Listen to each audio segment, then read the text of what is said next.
Then he got his doctorate in international economics and economic development in the University of Barcelona, Spain. He has had the position of Director General of the Economic and Administrative Area and the Academic Secretariat of the Veracruzan University. He is currently the rector of the Veracruzan University. Thank you. Good afternoon. My presentation is focusing fundamentally on the impact, the social impact of open educational resources. I would like to tell you from the beginning that I'm not a specialist in this area about open educational resources. Nevertheless, I would like to offer this vision of the social impact of the use of these resources, or the non-use. I'd like to say that at the end of the past century, a prestigious group of economists got together to assess the value, to that point, of the great impact of the process of globalization, which had been going on for 3 decades up until then. There were very widely varied opinions about climate change, the use of new technologies, the opening up of new areas for scientific and technological research, and so on. But among all of them, they reached a consensus, which was that globalization had established, had laid new foundations for greater inequality worldwide. I think that hypothesis remains current to this day. And this is the central concern that evidently has to do with the world of education. The end of the 20th century also matched with when UNESCO in the Paris meeting in 1998 established as the fundamental thesis that education would doubtlessly be in the future the lever for sustainable development. In this statement by UNESCO, it's clear that the declaration is totally permeated by a thesis about universal education as an imperious need for all of society. In that context, the issue that we're addressing today has to do with generally accessible education to everyone lifelong.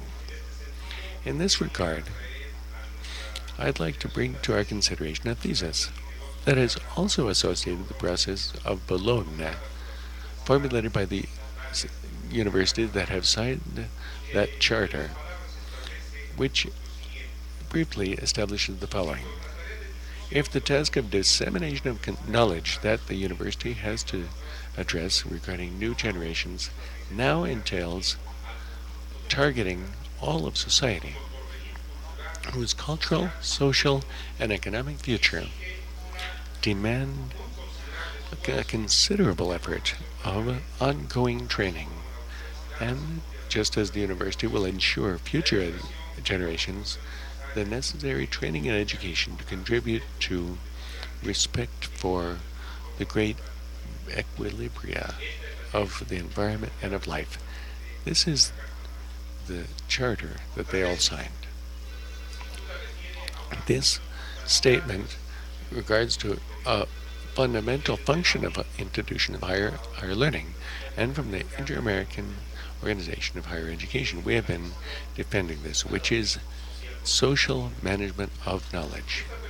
In this regard, it's particularly important to use these open educational resources because doubtlessly popularizing them, spreading them, limiting, restricting them can deepen the already profound differences in our part of the Americas, Latin America, vis-a-vis the world.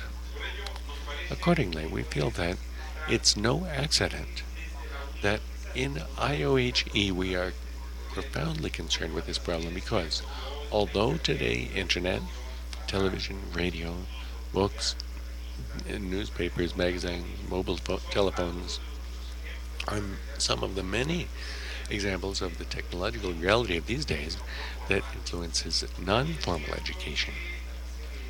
But it's also no less true that our higher education institutions in Latin America have been concerned very little with these forms of learning and access to these open educational resources, except, I would say, as objects of research for a few educational researchers.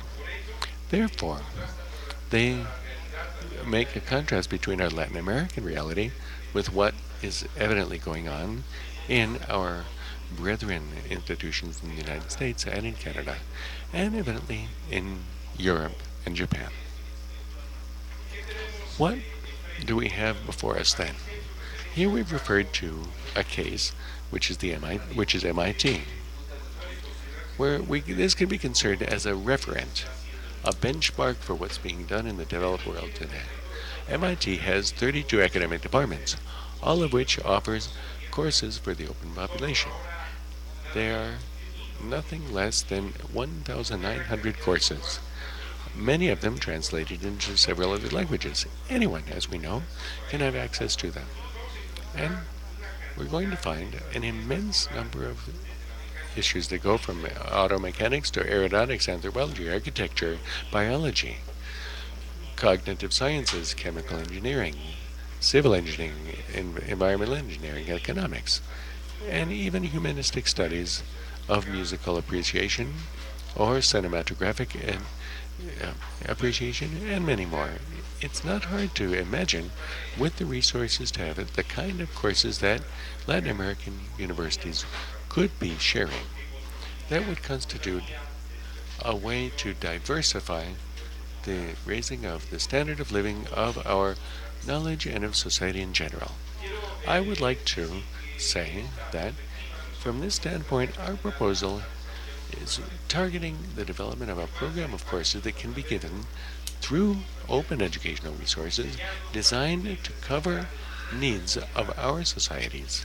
I'm still referring to the Latin American societies, and to thereby rise the training and productivity of them. This we can find international resources in the other presentations. So we can say this with an expression that's current these days, the win-win program. Though people win, they increase their knowledge, their productivity, their possibilities for sounder insertion in the job market these days, and that are increasingly creating on increasingly sophisticated technology. And society wins as well because it becomes increasingly productive overall and becomes habituated to innovation as an indispensable way of life in the present. What issues do we face under this future perspective? As it is well known, we have enormous disadvantages. I would like to state first that there is a scarce availability of wideband, which allows for the socialization of these open educational resources. The second important item is the lack of funds in order to invest in hardware and software so as to be able to share these valuable resources. In third place, the social barriers, which are very big, such as the lack of skills in order to use technological innovations and the cultural impediments in order to use fully developed resources developed by researchers by the institutions themselves.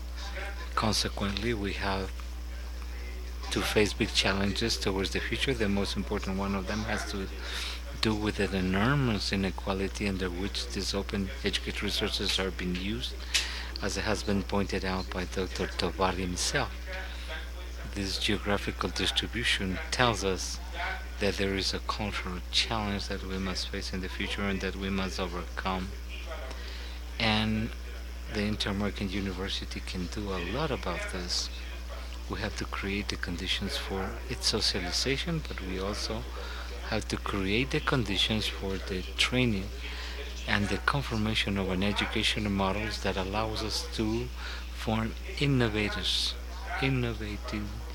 students that That's the big challenge for our pre-graduate work in the immense majority of the Latin American universities.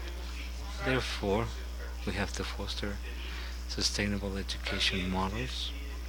It is also very important because it will be a big challenge when universities compete for funds.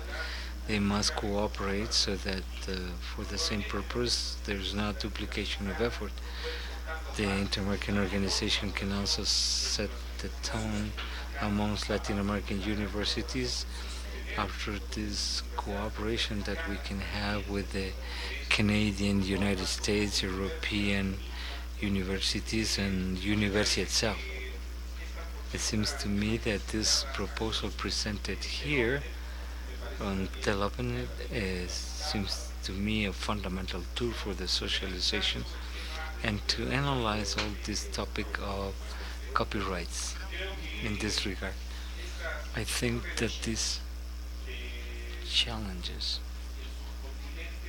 for this portion of the continent are extremely important, and I think that out of my perspective, a constant concern should be shown on the part of all of us if we want our societies to be at a given moment more equal, not only to ourselves but to the world, and if we want Latin America to have at a given moment the possibility of competing in the society of knowledge. And along these lines, the only path that we know to this moment in order to reduce the enormous social differences, the enormous differences from Latin America as compared to the world, it is evident that open educational resources will be a topic very important indeed in the future. For that reason, I believe that this very important forum made possible by IOHE, it's a point where we have the opportunity to reflect upon the future. Thank you very much.